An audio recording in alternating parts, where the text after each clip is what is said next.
And we're live. And someone's not done doing their thing yet, are they? Well, I guess welcome to this episode of History with Foxy. Foxy's not ready to be on camera yet, but he will be eventually. I'm going to make the comments bigger now that I'm here. Well, I'm not doing the thing today. You're doing the thing today. Therefore, I get to be the one who makes silly pictures. Hooray! It would be nice if you could be on screen, though. I'm on screen. I'm always on screen. So. I am on screen, and I shall be on screen. Why do we look smaller in the frame than usual? I don't know. I feel like we're also slightly to the side. Do you want to move over, or should I adjust the camera? Also, let's move the camera just like a tad, so the door frame's not in the shot. Oh, now the bed frame's in the shot instead. Yeah. That bed's not even a bed anymore. I know. There we go. It's masquerading as a bed. Okay. Yeah, I'm Foxy Bard. I'm Twig. I left out the definite article that time. Foxy Bard. Just Foxy Bard. Not the Foxy Bard, not even Lord Foxy. Just Foxy Bard. Just Foxy Bard. He's like Cher that way. It'd be true. It'd be true. It'd be true indeed. Okay. Yeah. So, last week we finished up our series, really, on Eleanor of Aquitaine. Yes, indeed. Also, there's a new vote up on Patreon. Oh, is there? I didn't even know what the options were. For those of you who are our patrons, you can vote on what we're going to be doing next week. Your choices are Crusades 2, Damascus Boogaloo, Mansa Musa, How to Overturn an Economy with Charity, and Shah Ismail, the Emperor's New Religion. I don't even know what that is, actually. Yeah, I know. It's fun throwing those out there. It's like, who is Shah Ismail? Well, first, I have to be very, very precise. He is Shah Ismail the First. Okay. Of Persia. Zoroastrian. Or actually, Iran. No. Zoroastrian's much older than that. Oh, okay. Different new religion. Oh, a different. Okay. Well, anyway. You can vote on that if you want to hear it. So we got Shah Ismail, Mansa Musa, and the Second Crusade. Those are your options. But today we're gonna do a filler episode. We're doing a filler episode. And we're doing a filler episode that I'm leading, which is just a bit nerve-wracking. That's all right. I have confidence in you. It's gonna be about plants. I'm not feeling nervous at all. Well, I suppose you wouldn't, since all you have to do is sit there and drink. Yes, Man, I normally have a very easy job. Anyway. By the way, the weird seltzer stuff is orange pineapple. Oh, we were wrong. It wasn't a lemon. It wasn't a lemon thing, but it was citrusy. And would you like some? Just a tiny bit. Just a tiny bit. I suppose it would go well, sort of, maybe with the vodka. The cucumber. Well, vodka. I'm going to find that out right now. So, what sort of plants are we covering today? Is the map even going to be useful at all? It might be actually. Well, Right. we are going to be also talking about the New World. So Right. in that respect, it won't be, but it'll be somewhat useful for a lot of these. So basically, we're going to talk about where do our everyday household plants come from? The stuff that's in your fridge and in your cabinet, and the stuff you buy at the grocery store, or at least pretend to. So where does that come from? What geographic region historically does it come from? How did it get to the grocery store in Cleveland? Who knows? Me. Oh, wow, I'm bad at this. Anyway. Keep going. You're doing great. I feel confident in you. And we're going to look at, basically what food traditions they were used in back in the day. We're going to be looking mostly at the early Middle Ages and the late Middle Ages. Well, I guess, and the high Middle Ages, since they're in the middle. They are. But we'll talk maybe a little bit about ancient. It'll come up occasionally. We're not going to talk very much about modern. So, yes. So, we're going to talk also about Old versus New World, which most of you, I'm sure, probably know about. So, Old World, for those, I don't know, maybe the two of you that are 5 who don't know what that is. It is the region of land over here, which is Europe and Asia and Africa and all that jazz. And the New World is the Americas. I'm also not really sure, actually, where Australia falls. Yeah, that's a good question. I think that it might count as New World. Strictly speaking. But geographically, you'd think it was Old World, but it wasn't discovered until, the 18th century? Well, discovered. I mean, until the 18th century. It was discovered. It was actually discovered like 80,000 years ago by Aborigines. Yes. Or Aborigines. Stop. Yes. Anyway, we're not really going to talk about Australia anyway. We're mostly going to be talking about Europe, Asia, and Africa, and as well as North and South America. Still, all the fun plants that come out of that region that we still eat today, and a couple that we don't really eat today, but were very important back then.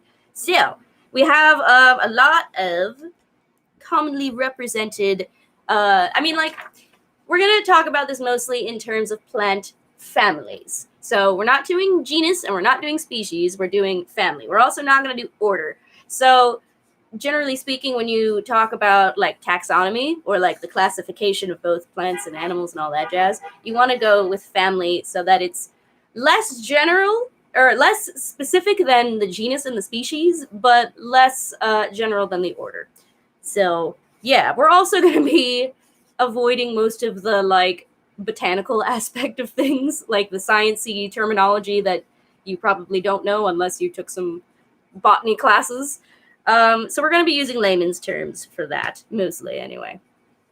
So, the plants we're talking about are used mainly as food, but they're also used for brewing, and sometimes they're used as medicine. And what are you drawing? Wait till I'm done. Didn't even give you a prompt. Yes, you did. Okay. You just didn't realize it. Alrighty. So,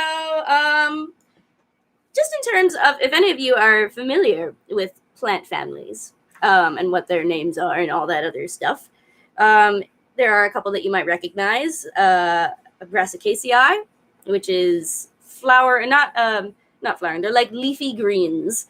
And they're very heavily represented in Northern Europe, as are everywhere, actually. You see another family called Fabaceae, which are just... It's a tree, family tree. Oh. Aw, there's some grapes. Yeah. And a carrot. Yeah. And an apple. Aw, that's adorable. I love it. It's a tree, family tree. As you were. What was I even talking about? Fabaceae? Yeah, so those are grasses. Those are everywhere, and we'll see as we talk about them that they are extremely economically important in all regions of the world. And we also have like another big one is Fabaceae, which is anything with legumes, which are beans and peas, also a huge one. And yeah, I'm realizing that I wrote down all of these families and didn't realize that probably most people are not going to know any of these family names. That's all right. I might know. Are the Cohens in there? Different kind of family name. Oh, I don't know why I showed you. Maybe they would be on there. All right, so I'll just flip through my notes. I have 4 pages of notes, and I don't know where to start. All right, so what do you think? Should I jump right into my like list of all of the plants, or should I go into my case study, or perhaps my archaeobotanical way to date recipes? I like the archaeobotanical thing. That sounds complicated. And intellectual. I should have organized this better retrospectively.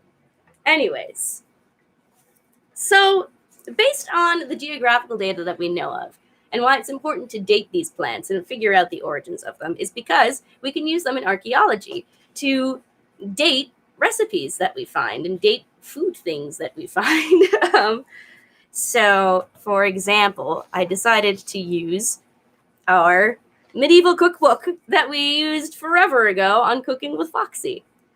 So, if we look at a recipe from here, for example, fig and raisin cream. The cream is in quotation marks. I don't know why. But, anyways.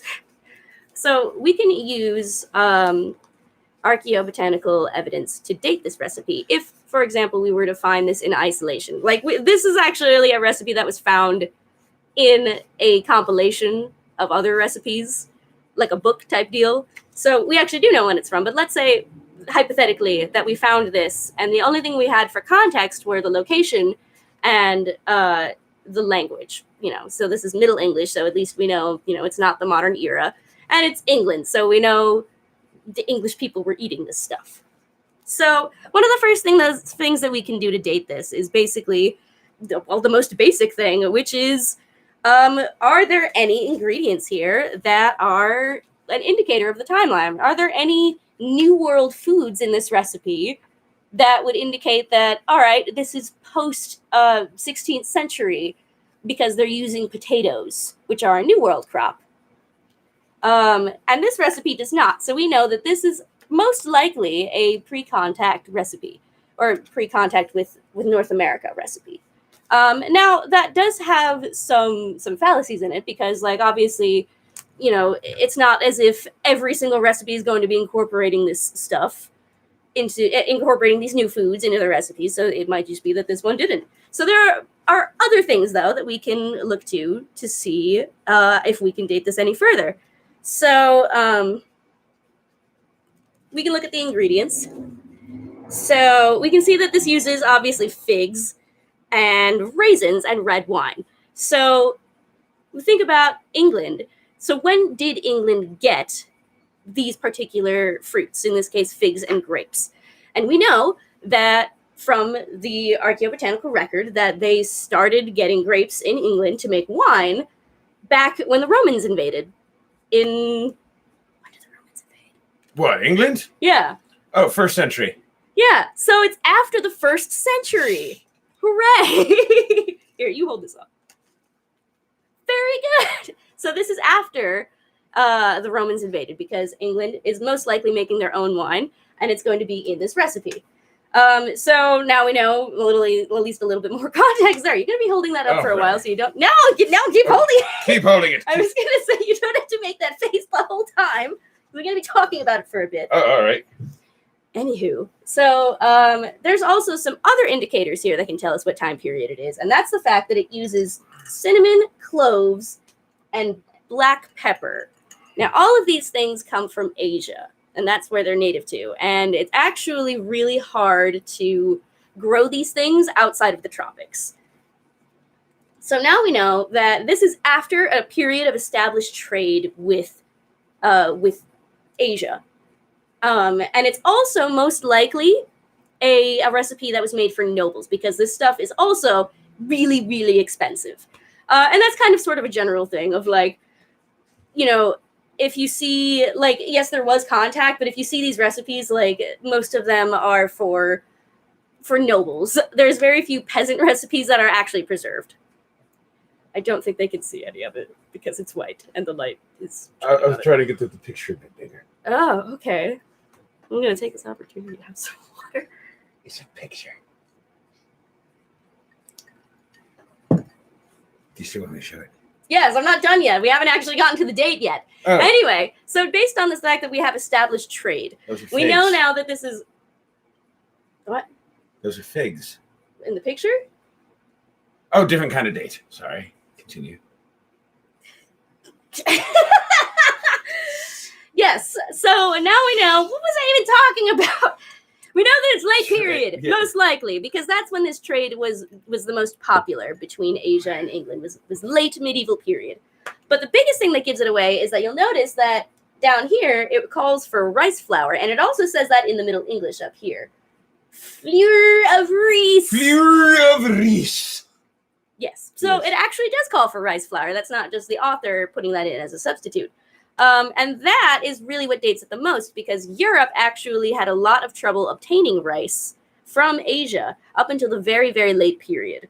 So up until about the 15th century is when they... Oh, I get it. Sorry, I got distracted. Is when they started actually getting it and actually cultivating it in several parts of Europe, like northern Italy. So now we know that this is most likely... Based on all of that geographical data, we know that this is probably a 15th century recipe, 14th century at the earliest. And in fact, this is a 15th century recipe. Hooray! So, Gabriel, to answer your question, that's the original recipe up here, and this is a modern author's interpretation. Yes. However, she says that you can use rice flour or corn flour. The corn flour is not a thing that they would have been using at this point. But the rice flour is, and it actually is in the Middle English, so we know that's in the original recipe. So. Because you have to allay it up with flour of rice. The flour of rice. Yes. I wish I had a sticker, like, you know those trucks that like go by, and they have a little sticker on the back that's like, "How am I driving?" I wish I had that right now. It's just like, "How am I drunkenly teaching?" I think you're doing great. I'm actually not even drunk at the moment. By the way, I've got an archaeobotanist here. Because you're talking about archaeobotany, I know, right? That's adorable. Because she's there she is. She's got her little shovel and brush, and she's digging up bones and plants, and in the background is like a random stone wall. And I was wondering why that was because archaeology and a date palm because she's dating the stuff that she finds. She should at least take it out to dinner first. Date palm. I'm glad that you're finding things to draw. It takes a lot of artistic interpretation this episode because I don't have any characters. I am an artist. You're doing great. Yay. So yeah, you can apply that sort of formula to any kind of recipe that we might find. And we also have another way that you can get a better idea of what people were eating. Again, I mentioned that when it comes to nobility, we have a lot of preserved cookbooks from the time that were made for nobles. Like the form of curry, which we've mentioned before on Cooking with Foxy, is a very famous example of that. The Goodman of Paris is another one, but all of these are recipes that would have been made by peasants for nobles. So generally speaking, when it comes to especially the earlier we get, we really don't know what peasants were eating the entire time. And even when it comes to the nobility, when it comes to the early Middle Ages, we only have a vague idea of what they were eating. But we do know that they were most likely the ones who were eating the vast share of the vegetables, because we do know from writings that meat was generally reserved for the upper classes, and the peasants were stuck eating the kale. You know. I like kale personally. We'll get to it later. We'll get to kale. We'll get to kale. We'll get to kale. Yes. Good to know. Actually, apparently, if I may interject, apparently, yes, please. Medically speaking, the doctors of the time were actually of the belief that that nobles were medically different from peasants. Like their blood was somehow different, and therefore nobles couldn't eat vegetables. It would be bad for their health if they did. Yeah, they actually did think that vegetables were bad for you. If you were a noble. If you're a peasant, vegetables are good for you. Yeah, so... but if you're a noble, vegetables are bad for you. You need meat. Very sound logic. So, so yeah, the peasants... When did recipes started getting written down into books? We're going to have to look that up eventually. Oh, I actually know. Oh, you do know? Good. So we started getting larger compilations of recipes, and around the 14th century... mostly like 14th, 15th is when they start popping up. It's why I say like we have a good idea of what nobles were eating in the late Middle Ages. But we don't really know what they were eating, or at least we only kind of have a general idea from the earlier periods. And with peasants, the whole time we're kind of just making guesses. And one of the ways we can make those guesses, segue, is by basically doing more archaeobotanical archaeology. Archaeobotanical archaeology. So, basically, a recent study from I told you to get high before the show. No! Stop! Sorry. Continue. You're doing great. Can you pour me a shot? No. Oh, just a shot. A shot. Okay. Understood. So, in 2017, there was a study actually conducted in the city of Brussels, which is in present-day Belgium. I say present-day. So we're getting to the sprouts? We will later, all actually. Right. I'm getting to Brassicaceae, all right? So, I'm getting to it. But right now, Brussels has nothing to do with the sprouts. This joke is already old, and you've only used it twice. But I was going to ask you, because I say present-day Belgium, because I have no idea what it was back then. I guess it was just the Netherlands. its own thing. I don't know. But anyway, the city of Brussels didn't exist and has existed for a really long time. So they decided to do so. And the other thing is that the way that they conducted this study is that basically they were like, okay, they have all of this archaeology in the city. It has a long history. So basically, there's two ways we can figure out what people were eating. One is through the charred remains of stuff that people cooked in stoves. So if we have an archaeological site, we can go to the little cooking stove or whatever they had, not stove, but like fire pit, I guess. And we can like radiocarbonate the chars and actually dissect and analyze them and figure out, oh, this was a loaf of bread at one point. Now, I know what you might be thinking, which is, but you don't grill your fruits now, do you? And the answer is, generally speaking, no, you don't. Well, I don't see why you can't. But I'll grill vegetables if I will, not along with vegetables, my fruits. plant-based beer. Well, the thing is, most medieval peasants were not doing that, or at least the chars were not ending up in the pit, Right. because they had it in like a pot. But luckily for us, Brussels, back in the day, had an abundance of cesspits. Oh, so we're just digging through garbage. Oh, not just garbage. We're going to say we're digging through latrines. We're digging through poop. Very well. It's what you must do as an archaeologist. Yeah, a surprising amount of being an archaeologist is digging through poop, because there's stuff in the poop. And basically, if you want to find out what people are eating, You look at the poop. dig through the poop. It's what you must do. It's a sacrifice you have to make. So, oh my God, you're gonna draw it. All right. So these lovely archaeologists analyzed some burnt coals and some poop, and what they found was actually a pretty somewhat complete picture of economically important plants in Brussels from ancient times all the way up until present.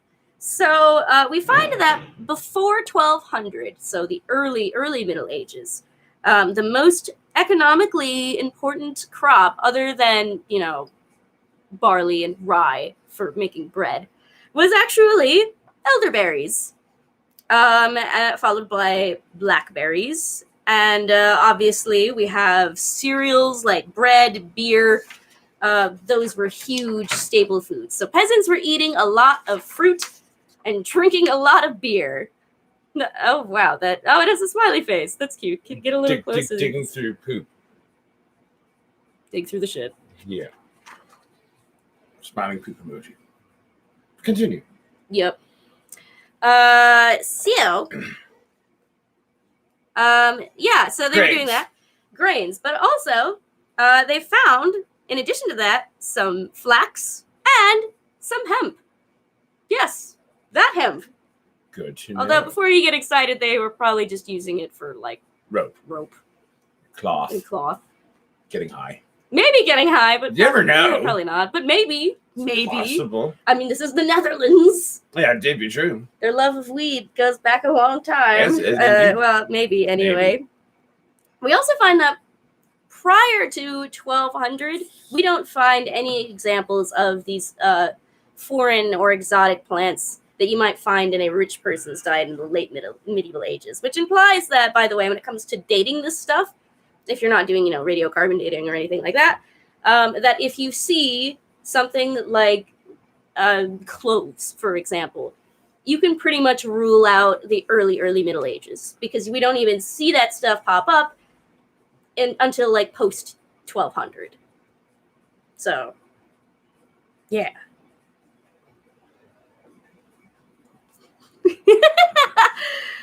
Yep. All right. So we've got a lot of staples here. In medieval Europe, we have a lot of fruits, we have a lot of veggies, and we have a lot of beer. Now, that's just Europe. That is not how it is in other places like the Middle East or in North America. People have either no alcohol or less alcohol, or I don't have enough alcohol. Oh, I have alcohol. Never mind. You have this little shot there. Or they were eating less grains, or they were eating more vegetables. It varies. I only gave this one case study because I think that's all we really have time for today. But yeah, So let me answer a couple questions here because I think there's a couple of them. Can you get a good idea of what crops and game were readily available? Oh no, that's a statement. Okay, that's not a question. Yes. You can radiocarbonate from the bones as well if you have them, and it does vary. Basically, like I don't know if you can figure out specifically what they were eating, as much as you can get like a general idea. I mean, I guess you can get an idea of what sort of stuff they didn't have. If you have a deficiency wise, if you have a mummified corpse, very good. A lot of times they will actually, like most times actually, they will still have food in their stomachs, and you can date it from there. So you just have to get all up in that mummy stomach. Get up in the mummy stomach. If you have just a skeleton, you can make inferences on what they've got, on what they had to eat. Elizabeth has mentioned that teeth do that as well. Basically, we do this a lot in early archaeology when we look at like early hominins. But if there's different dental anatomy, not anatomy, but like different wear on teeth depending on what you're eating. So if you're eating a ton of like tough grasses and stuff, then your teeth will be really, really worn down. Yeah. So isn't the poop dry now? Probably. You can still date it, though. You can still work with it if it's dry. Oh, I think she was referring to my picture. Oh, I don't know. And the answer is yes, it is dry. It just dried in that position. When are the Bog Mummies from? I don't know. I think that they're from very Iron early Age. Okay, Iron Age, yeah. I was about to say... before the Middle Ages, actually. I was going to say early Middle Ages at the latest. But they're ancient. I think you're right. I think they're ancient. Before that. Bog Mummies are ancient. And also they happened over the course of centuries. It's not like it's not like I don't know, ossuaries in the Middle East, where if you find an ossuary in the Middle East, it's probably from between the 1st and 3rd centuries, and you've got a nice narrow window. If you find a bog mummy, it might be anywhere from the late Bronze Age to like the Roman period. So centuries worth of time. And a side note about these mummies, because apparently we're talking a lot about mummies, is that they're actually a great archaeological find because they usually have like so much more intact stuff than anything else does. Like it's very hard to work with just skeletons with no skin or anything else to go off of, or organs and stuff like that. But yeah, like I said, if you've got a mummy, you can just cut open the stomach and look inside. This is a little gross, but you know. It's all right. As long as you're not eating it. We used to do that. Actually, there have been some instances, and part of the reason that we know some of these foods were in some people's diets is because we find them. I believe that it's something like a jar of honey or something that they found in like an Egyptian tomb, and they're you could totes eat this. But would you want to? Well, it's honey. It's not like it goes bad. Well, exactly. So, we also found bread in Pompeii.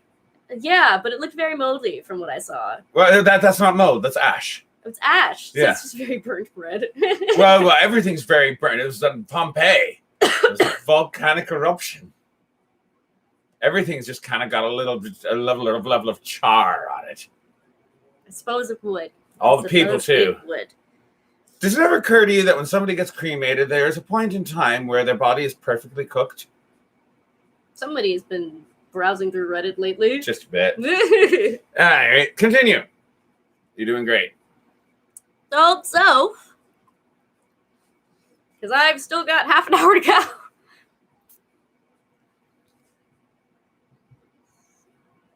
I did not know that someone preserved a baby in honey.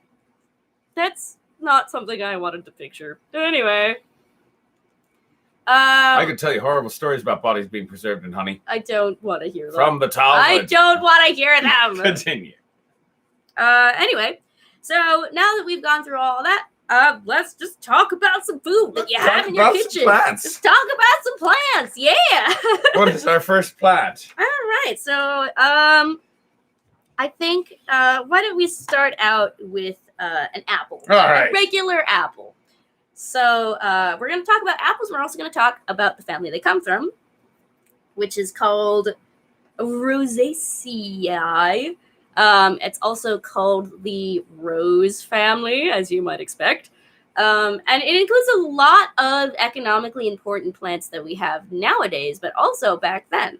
So we have apples, but we also have roses, we have blackberries, strawberries. They're all part of this one family. It's a pretty big one. And the origin of apples specifically is very disputed, but most people agree that it's probably Central Asia, at least initially. But we have to realize that that's the most likely origin, and that this crop has actually been with humanity, either domesticated or not, for thousands of years. The first example we see of it being likely cultivated is around 4000 BC in Italy. And it also gets introduced to the American colonies in the 17th century.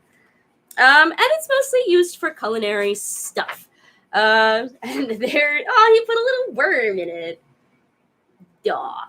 So this is a very big family. It includes a lot of edible fruits, like, the ones that I mentioned, but also roses, which, by the way, wild roses, roses have been cultivated in humanity for hundreds and hundreds and hundreds of years. So if you see a wild rose, it probably looks probably nothing like a cultivated rose, because we've cultivated them to have a ton of petals. In the wild, they usually only have 5. So there's that. And another thing is that roses also have rose hips, which have been used in medicine traditions for a super long time. You can still get them. They aren't very popular anymore because they're very, very tart, but you can still find them. And they make a pretty good tea. So that's Rosaceae. Pretty cool family, very commonplace, still very important to a lot of people. And now we're going to get to the family Lamiaceae. Once Foxy is done drawing his thingy. Ooh. Oh, it's got a mustache. All right, let me see if I can find anything else to talk about. It's a wild Irish rose. It's a what? It's a wild Irish rose. Why is it a cow? Because it's got a 4-leaf clover. What? Why is it a cow? Well, the horns are what make it wild. And then the 4-leaf clover is what makes it Irish. And then it's got a face. It's beautiful. I don't think they can see it. There you go. There we go. There's my wild Irish rose. It's so good. Such a stupid person. All right. Well, what were we on after the apples and roses? Now we're on Lamiaceae, and this one is called the mint family. The mint family. The mint family. I was actually going to bring in our enormous mint plant for this, but it's probably better if we leave it in the... Okay, I guess he's going to go get it now. So this one, there's actually a lot of different kinds of mint. And for that matter, this one is probably very well represented in your spice cabinet. Because it's not just mint. There are a lot of other things like basil. There's marjoram, oregano, not cilantro actually. Just a whole sage is another one. A whole bunch of like lavender. Lavender's a big one. There's this is a ton of them, and they've been used by people forever in Europe and Asia. A lot of people use this as a spice and also medicinally. It's been naturalized globally because they're just so dang popular, and we use them as flavoring and medicine and perfume. And mint itself has actually been used for centuries as a natural insecticide. Not insecticide, but more of an insect repellent. So a fun fact about them is that literally almost every animal and insect out there hates this plant and the way it smells and the way it tastes. Humans are kind of the weird one out in that we love mint. Everybody loves well, not everybody, but most people really love the way this thing. I love mint. Well, clearly, since we have a giant pot of it. So. A giant pot with like 4 different kinds. Yeah, we love mint so much that we've cultivated so many different kinds of it. So we've got sweet mint. We've got, I think this is peppermint. That's the chocolate mint. That's chocolate mint, whatever that is. We've got peppermint, spearmint. Or is it the other way around? Oh, no, you were right. Yep. That's a spearmint. What? Peppermint, spearmint. Come on. Sweet mint. Ow! Also sweet mint. Ah, your murder mitts! Cat. I know what I'm doing. So yeah, most things in Mostly. the animal kingdom hate the way mint tastes, but Do we you love like it it, so Cat? much. I don't think he does, actually. He likes the catnip we have, which actually is also in the mint family. I think he's indifferent towards the mint. I think he also... Well, cats do love cat mint, or catnip, which is also a lamule, just like mint. So, now we're moving on to the fun one that everybody loves. The fun family. Nightshade, also known as Solanaceae. Just back on the window. This one is well known. Where's the catnip? So the catnip is in the other room. It's in an enormous planter, so I don't think we can bring it in. But I would love to. Also, it'd make the cat go literally crazy. So, anyways, so Solanaceae is well known as a nightshade family. It's also well known because it's got a lot of poison. It's got a lot of poison plants, but it has even more edible plants. And there's a lot of misconceptions going back to the Middle Ages about the actual toxicity of this family. The real answer about it is that it's kind of poisonous, but it's not the most poisonous one out there. It just sounds really cool, Nightshade. Anyway, so one of the old world varieties of these, because there's a lot of old world and there's a lot of new world varieties. A well-known old world variety is the Noble Eggplant, which David has a randomly large amount of songs about.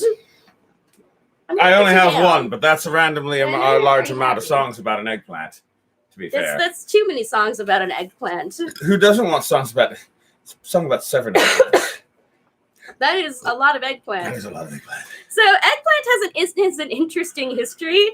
It's unknown where it comes from. Yeah, it's a little weird. We have no idea where eggplant comes from. We know it's probably not New World because it appears in the Old World pre-contact. So here you go. But we have no idea from where. We think probably from Asia, but we're not sure. All we know is that it is in fact prehistoric. Humans have been using and loving that eggplant for years and years and years and years. And it was introduced to Europe. So I guess it doesn't come from Europe. It was introduced to Europe by the Arabs, actually, in the 8th century through Spain, which is probably why there's a Ladino song about eggplants. It features very heavily in Sephardi cuisine as well, for that reason. And just a weird thing I came across in my research. See, you can tell because the eggplant is wearing a little yarmulke. Aww. And that's a tomato next to it. We'll get to tomatoes in a second, actually. Well, it's nightshade. Yeah, I actually am going to talk about them because you're right, they are a nightshade. Indeed. So, something odd that I came across in my research about eggplants, my eggplant-related research, is that apparently there's been a long history of associating eggplants with insanity. There's just been a randomly large amount of people who were like, don't eat that! It will make you go mad! The Italians from the 13th century apparently had that misconception that if you ate eggplant, then you would just go stark raving mad. And this nightshade. Because there's an umbrella. So yeah, and there's a moon and stars. That's nightshade.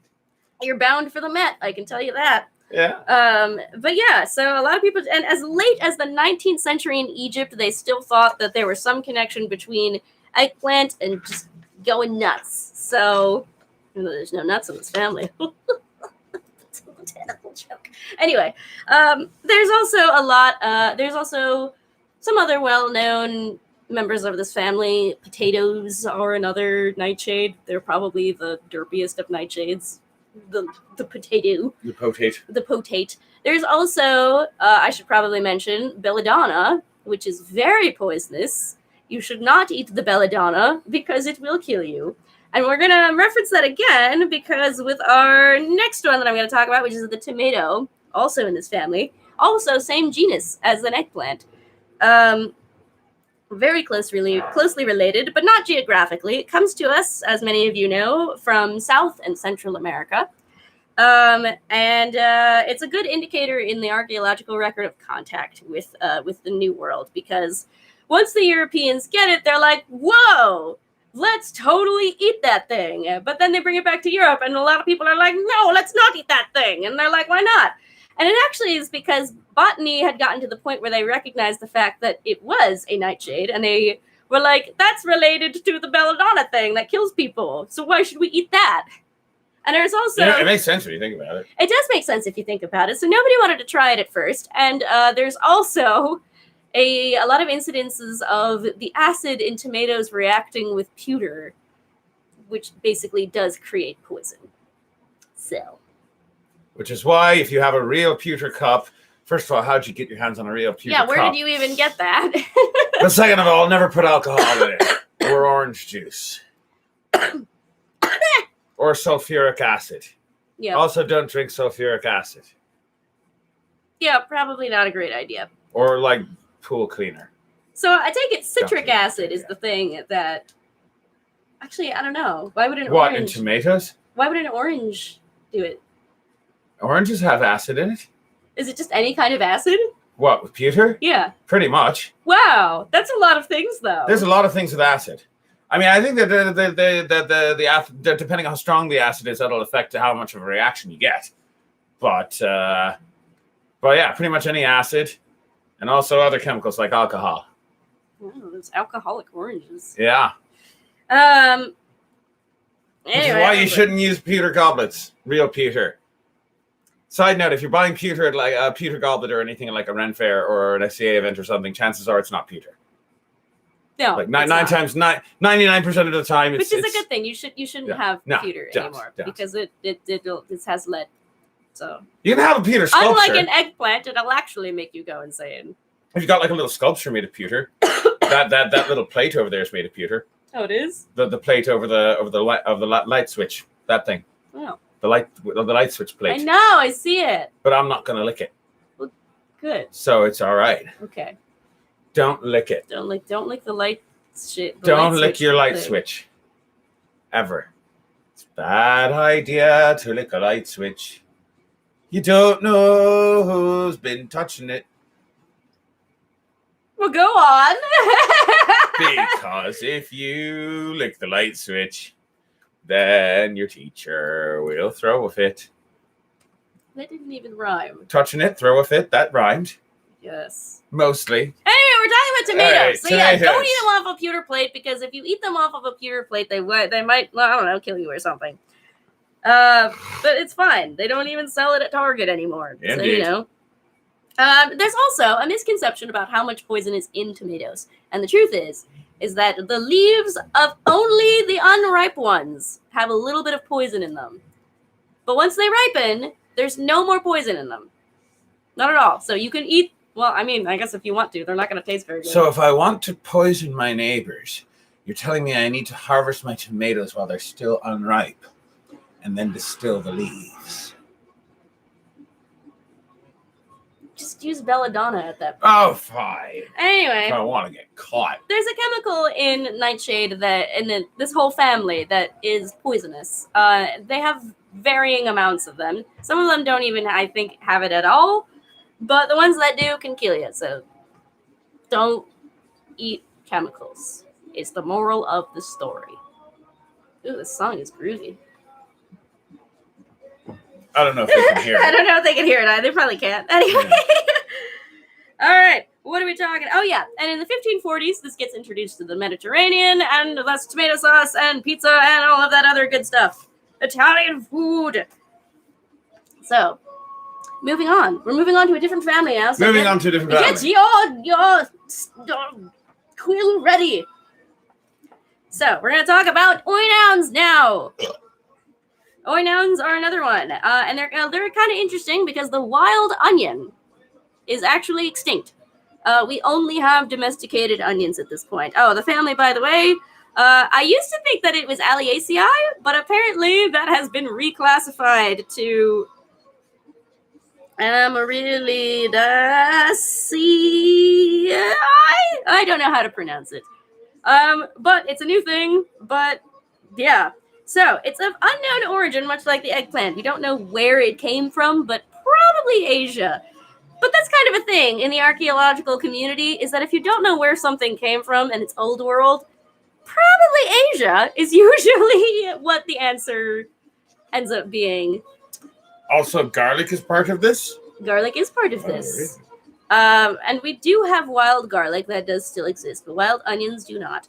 Only domesticated. And yeah, so lots of things come out of Asia was the thought that I was going to finish, because it's just kind of a biodiversity hotspot. So when in doubt, just say it comes from there and you'll look scientific.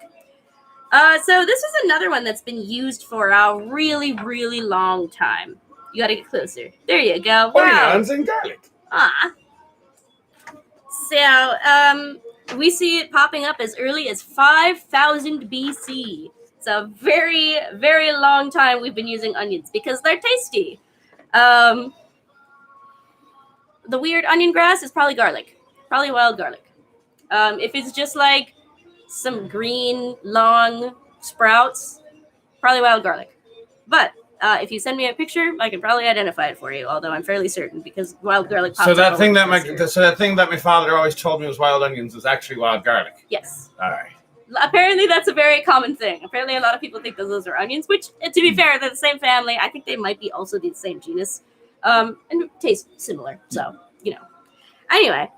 Am I the only one who, when they were a kid, went out into the lawn to eat those things? No. All right, good. They didn't grow in my lawn, but if they did, I would eat them. But I do know of a lot of other people that would just eat them. They're edible. Why not? Yeah. We use, by the way, so the leaves are edible. We usually don't use those. But the bulbs that are underground, we've cultivated those for years and years and years to the point where they're nice and plump and fat. So that's the part that people normally eat. But scallions, I believe is what they are, the green onion things. Those are the top parts.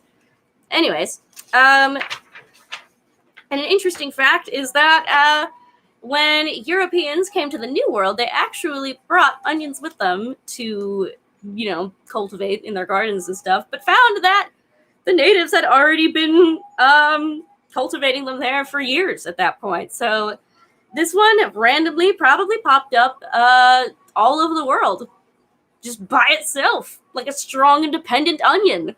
And it's pretty cool. So in the botanical world, by the way, we call it a plant that is found globally. We call that a cosmopolitan plant. Or if you don't want to sound like a douchebag, you can just say it's globally distributed. Does that mean that it won't shop at Walmart anymore? It'll only shop at Whole Foods? Yeah, and it has a subscription to the New Yorker. As you do. As you do. Once you do. But I threw in some scallions. It's scallion. It's a scallion. A scallion. Scallions are delicious. They are. Wow, we have so many pictures. I got all these pictures of plants now. You should be a botanical illustrator. All right, so now we're moving on to an interesting... Let's see where you get your inspiration from. We're moving on to an interesting family that I actually didn't know about until recently. And this one, I believe, the family is called Fabaceae.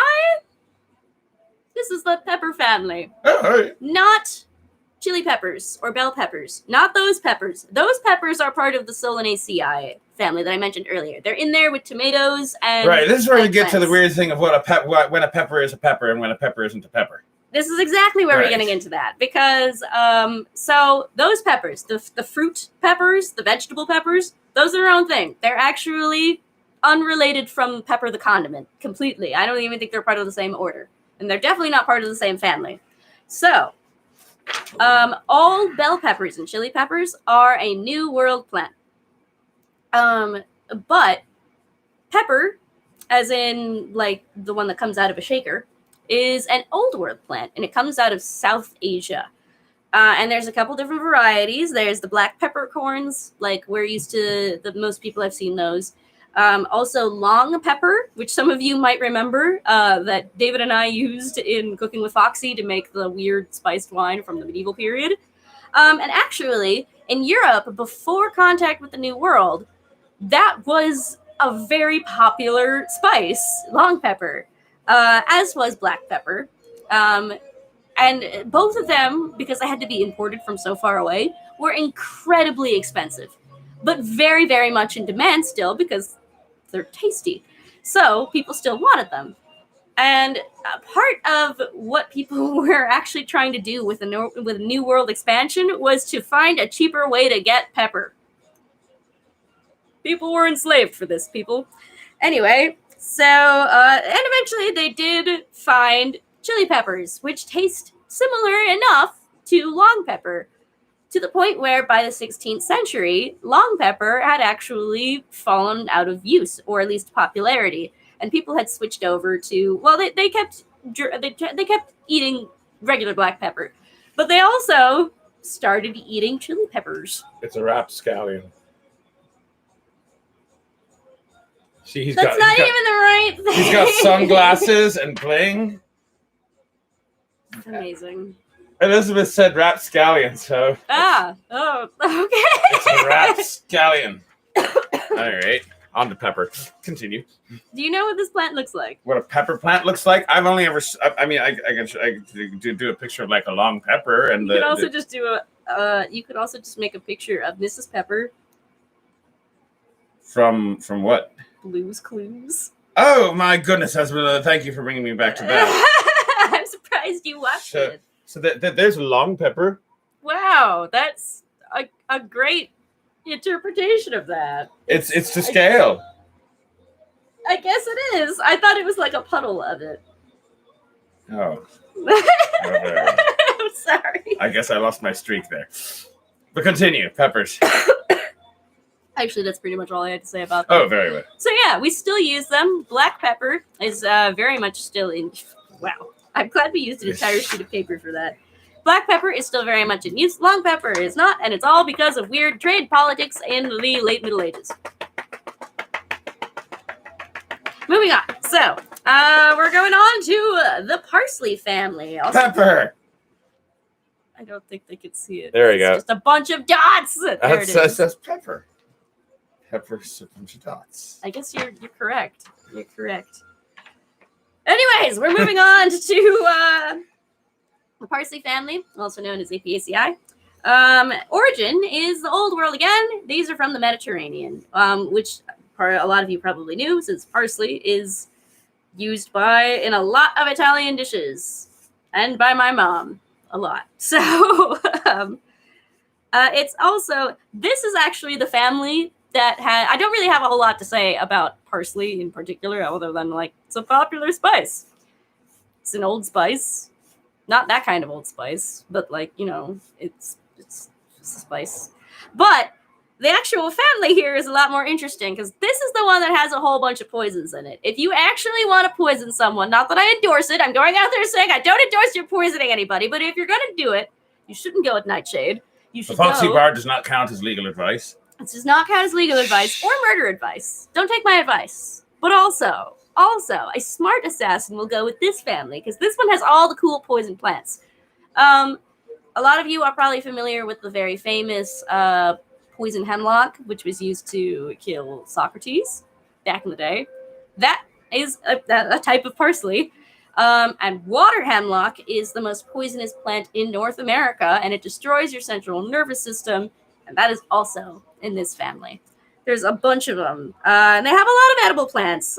Parsley is not the only one. We have a lot of other spices that we currently use are Parsley. Yes. I think it's an herb, not a spice. Probably they're culinary terms, and I don't really care. So, oh yeah. Culinarily wise, technically an herb is a leaf. A spice is a not leaf. Oh, so it's like a fruit or something, or a seed. Or well, whatever. Fruits are fruits, but yeah, spices can be seeds. It's like pepper. A pepper's a fruit. Oh, you were talking about pepper. Pepper, like, that's also a fruit. Well, it's not a leaf. That's the point. All right, so it needs to be a leaf to be an herbs herb. are leaves. Okay. And then spices are not leaves. Oh, all of you chefs with your semantics. Very. Alrighty, so spice is a seed, berry, bark, etc. Okay. It's not. It's got to be a leaf to be an herb. Okay. Yes. All right, fine. You little pedants, it's an herb. Anyway, there's a lot of other herbs that. Isn't it awfully fun to be a pedant? I stole that from Monty Python, except it wasn't the word pedant. It was a different word. That also starts with P and has the same number of syllables. I didn't make that joke with the eggplant. I meant to, and I Which forgot. eggplant joke? You know, the eggplant joke. What? About eggs? Oh, you sweet summer child. Oh, no, wait. It's the emoji thing, isn't it? Yeah, I meant to make that joke. I'm not a sweet summer child. I'm an old man who doesn't understand modern jokes. Presumably salt is a spice, because it's not... Actually, no, it's a seasoning. Oh, well, that's just stupid. But seasonings Why are... don't you just call them all spices? Well, It's seasonings not like you're doing anything different with them. Fair enough. It's where it comes from. You see, a seasoning is something that is not necessarily plant-based at all. I don't understand culinary terms. I don't get why we even use them. Because, like, first of all, everybody always freaks out because they're like, did you know that a tomato is a fruit? And it's like, yeah, literally almost all vegetables are a fruit. Peppers are a fruit. Cucumbers are a fruit, too. Literally all these plants, unless they're a leafy green, are usually a fruit. Yeah, I like Gabriel's idea. It's a seasoning because it comes from the sea. Yeah, or it comes from your blood. Anyway, That's only because I've been eating a lot of Jewish food my I'm whole running life. out of time. I have so many other plans to talk about, and y'all aren't being pedants. We can continue this tomorrow. Oh, it's because the vote for what we're doing next week, I just put it up today.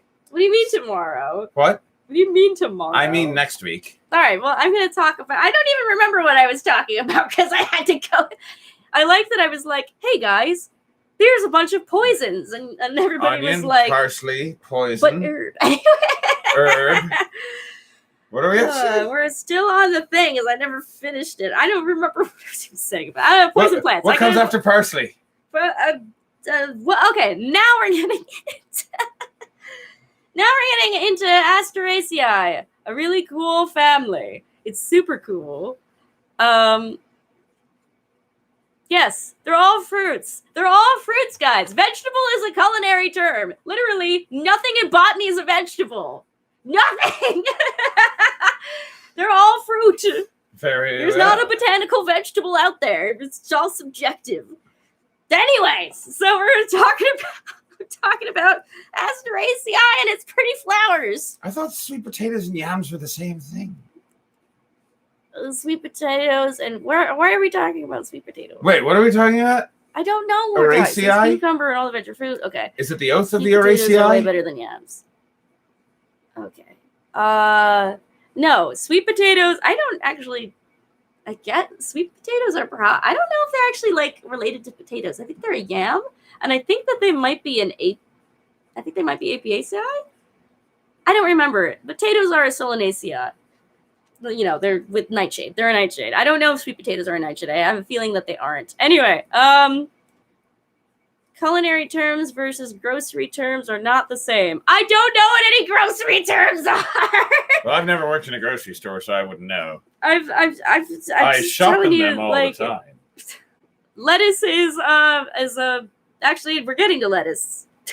Anyway, Before we get to lettuce, we're talking about Asteraceae, which is a really cool family of plants. Asteraceae. They're the largest family of plants ever, actually. Are they like starfruit? No, there's no fruit in this one. Well, there's sometimes fruit, but they're not any like they're not known. Asteraceae. I thought astro. Maybe I was trying. Think more like an pretend like I aster, knew like Latin. a flower. Oh, okay, that kind of aster. Most of these are known for their flowers, actually, not necessarily the fruit.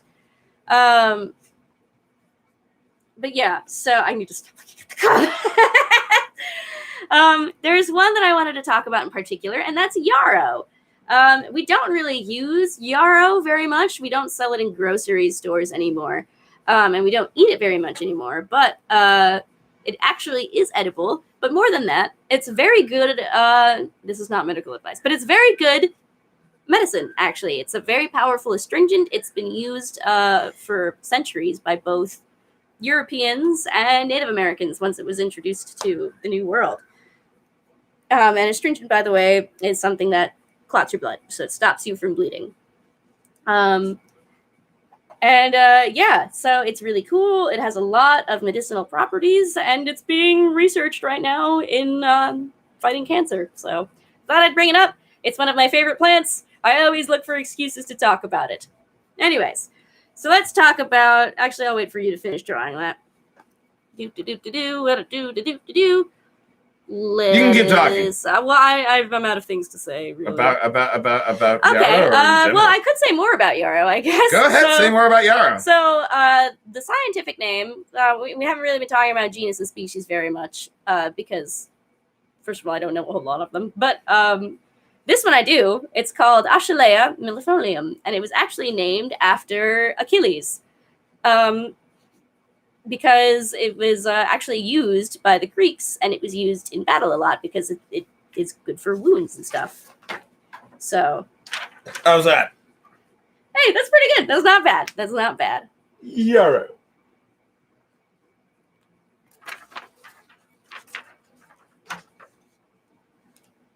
Okay. All right. So now we're she's speaking Hebrew. It's all right. Okay. I know. I was trying to follow the train of thought, but there's a lot of different trains right now. Anyway, so we're getting to the lettuce family now, which actually is not called the lettuce family. Yarrow is usually white, isn't it? Yes. Yes. It's usually white. Sometimes people cultivate it, and it can be, I think, cultivated into a yellow color and pink, maybe. But like usually it's white. In the wild, it's always white, and it usually grows on roadsides. In the Northeast. It's a little less common out west. Anyway, so this is called the cabbage family. It's the name of it is scientifically Brassica? Well, it's the genus but the family is Brassicaceae. Brassicaceae. But yes, Brassica is the genus. It's the most common by far genus. And there's a whole bunch of plants that you'll find in the grocery store that are actually not only the same genus, but the same species. So cabbage, broccoli, Brussels sprouts, I told you we'd get to them, kale, a whole, like, there's more. There's so much more. Any kind of leafy vegetable that you can think of, apart from spinach, and apart from actually lettuce itself, are all Brassica oleracea. Spinach, by the way, is its own family. I forget exactly what it's called. I think it's Amaranthaceae or something. It has its own thing.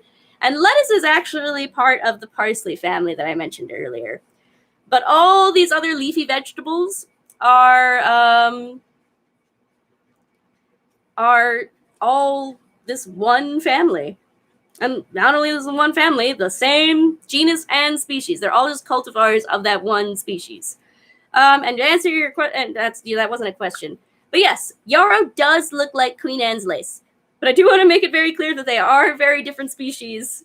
One of them is medicinal and one of them is not. Wait, what is Queen Anne's lace? Queen Anne's lace is another flower. I don't know what it is, actually. I think it's probably also Asteraceae. All right. But it's not yarrow. It's not yarrow. It doesn't have the same medicinal properties. So don't put it in someone's wound. It won't work. Is it poisonous? I don't think so, but it doesn't. It's not medicinal. So, or if it is medicinal, it doesn't have the same properties. So they look very similar. They're different. Queen Anne's lace also grows down here. So, yeah. So this is another one that's been cultivated. Going back to Brassicaceae, another one that's been cultivated for a really long time. Probably originates from the Mediterranean or Asia. Comes from about 2000 BC. So that's at least when we start seeing like early forms of cabbage. Brassica. Yes. Cauliflower, by the way, is also. I got a cabbage, and then there's Brussels sprouts, and there's a broccoli, and there's a cauliflower. Yeah, those are all the same species. Yeah. They're kind of like think about all the different dogs out there. Yeah. They're all the same species. It's the same thing with these. And kale specifically, by the way, because I mentioned kale. Apparently hogweed is dangerous. I've never heard of hogweed. Oh, hogweed is very dangerous. Hogweed is the other parsley. It's also a parsley. Don't eat it. It'll kill you. Fair enough. That's all I really have to say about it. It's like But yes. parsley, tasty herb. I told Hogweed, you parsley deadly has poison. all of the poisonous ones. It's the real poison family. But kale is also, it wasn't eaten in the US specifically until about the 90s. Before that, it was just used in people's gardens. They thought it looked cool, and they planted it as an ornamental plant. And then they were like, right. hey, we should eat that in the 90s, because it's chock full of nutrients. But also the Middle Ages. Middle Ages, it's debatable as to whether or not we specifically had kale in the Middle Ages. We probably did have something that at least looked a lot like it. All right. But it's hard to tell because, again, it's just this one species of cabbage. So it's like, so they obviously had cabbage things. They had Brassicaceae. Did they have kale specifically? Maybe, probably. It's not very far off from what a cabbage looks like. So did they have a guy traveling from town to town shouting, "My cabbages"? I don't know. That was the obligatory joke, though. It's also sort of the tardigrade of the plant world, kale specifically, because it's so hardy. It can survive at temperatures as low as 5 degrees Fahrenheit. Good to know. Negative 15 if you're doing Celsius. Anyway. So that means that it's actually a good winter crop. It's a fantastic winter crop. It's actually grown a lot. It was grown in previous centuries in Scandinavia a lot for that reason, because it does not mind the cold. Good. It tolerates the cold much better than I do. Cold I'm just going to finish this crops. up. Never is. I'm just going to finish this up, by the way, because I only have a couple left. All right. So we're going a little over time. I'm sorry. That's all right. We can go to. I've gone over time. It's negative 15 in Celsius, I believe. Anyway, so now we're getting to another huge group of plants called Fabaceae. Fabaceae. And these are legumes. Legumes.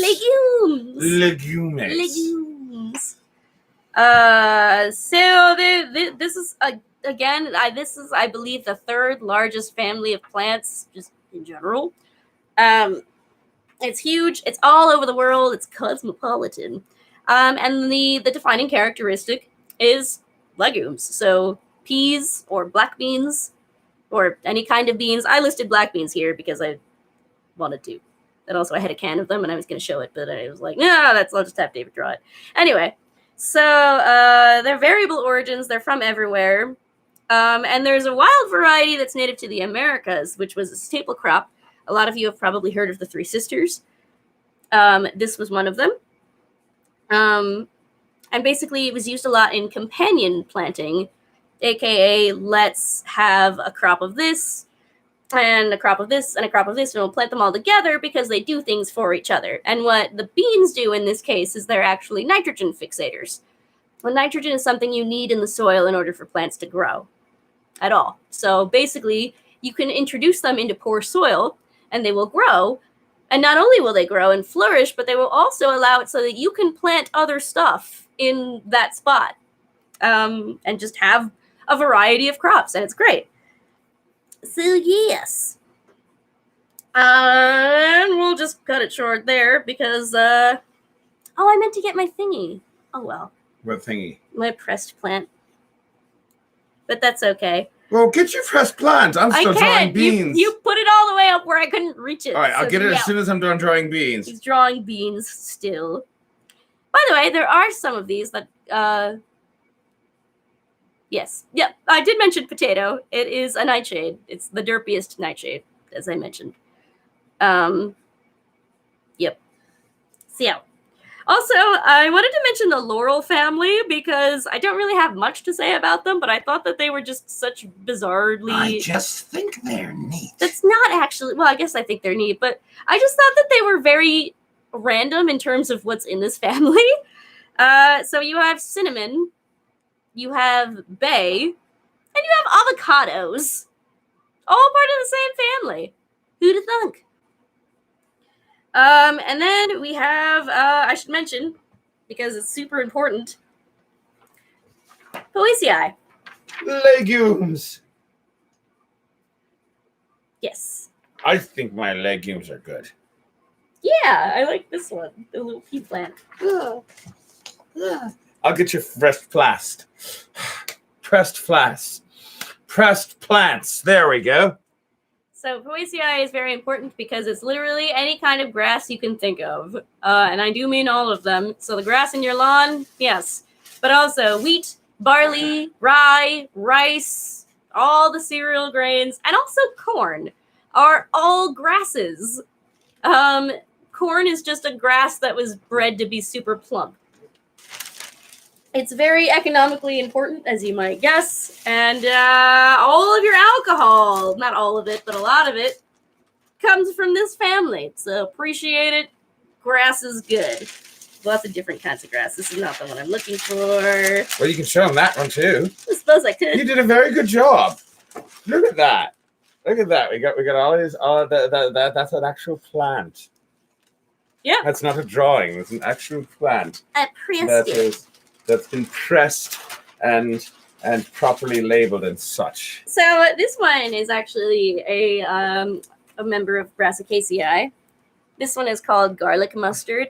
It's actually invasive in North America. It was introduced by Europeans when they made contact as a flavoring for food, because it does actually taste a little bit like like garlic. It is not related to garlic, though, botanically speaking.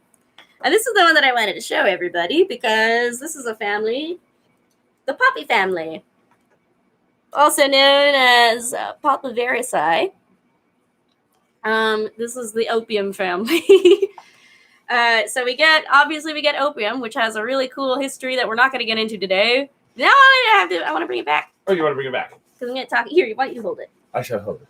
Yes. So has a long history of getting people high, but it also is also native to the New World. This one is a native plant in America, actually in North America, in Eastern North America, where we live, David and I. And it was used as medicine for a while. Specifically, it was used by natives as sort of a blood purifier, and used in like childbirthing to sort of ease pain. Don't use it for that. Also, syphilis treatment. This is what they used. Some of you might recognize this plant, by the way, in its cultivated variety, which is called bleeding heart. But there it is. This one is called, colloquially, it's called Dutchman's breeches. Is that what Dutchman's breeches look like? You know, I can see it in the flowers. Yeah, Once you flatten them, I can see how those flowers might look like a Dutchman's breeches, sort of. Well, as you might expect, it was called that by the Dutch. Oh, there you go. They thought it looked like pants. So that's all I had planned for today. Which is good because we're way over. Well, I was going to say we're out of time, but way over would also be technically correct. So yeah, I hope you guys liked that. And do be sure to join us again this Thursday at 6 o'clock for another episode of Cooking with Foxy. I hope you learned a lot about plants. Yes, I'm sure they did. I know I did. I know nothing about plants. I'm a history guy and a bard. So yeah, come join us this Thursday at 6 o'clock for Cooking with Foxy. Join us again this Saturday night for 9 o'clock, drinking Foxy's Hour. Foxy's Drinking Hour. And join us a week from today for another episode of Foxy's History Hour, in which we will be starting a new series based on whatever the patrons vote for. For the patrons, go to Patreon and vote on what our next History Hour is going to be about. Your choices are Crusades 2, Damascus Boogaloo, Mansa Musa, How to Overturn an Economy with Charity, and Shah Ismail, the Emperor's New Religion. So we'll see which one wins. Yeah, we'll see what happens. So we'll see you then. Bye. And I'll click the button. Instrument.